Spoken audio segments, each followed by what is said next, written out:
আল্লাহ রাসূল 30 বছর দেখতেছিলাম মক্কার জীবনে, যেদিকেই যাই ওদিকেই মানুষ গালি দেয়,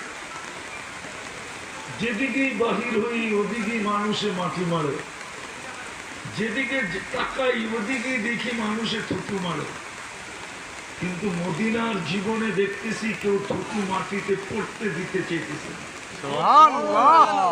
উসুর পানি পর্যন্ত মাটিতে পড়তে দিতে চেয়েছে না।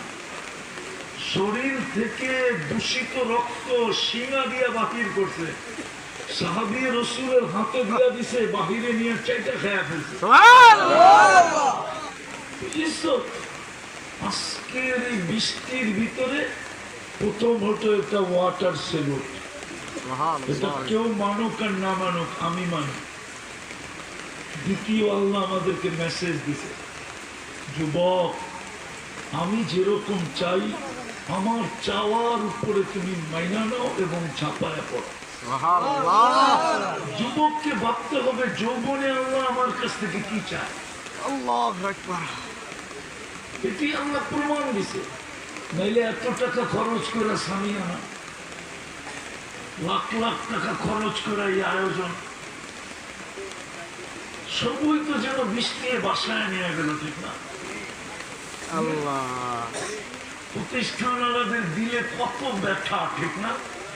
হ্যাঁ, আল্লাহ বুঝাইতে চাইতেছে আমার ইচ্ছাই একমাত্র ইচ্ছা, তোমাদের ইচ্ছার কোনো দাম নাই।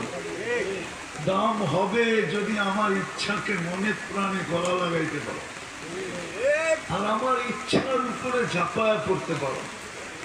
বিধায় সবার চিন্তা করা উচিত, যুবক যদি চায় যে আমি শ্রেষ্ঠ যুবক হতে চাই, বা আরেকটা শব্দ বলি জান্নাতি যুবক হতে চাই।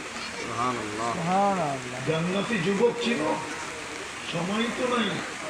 আল্লাহ মনে হয় এমনই চাইছেন, তার কারণে এমনই তাইলে কিছু শোনানেরই ইচ্ছা ছিল।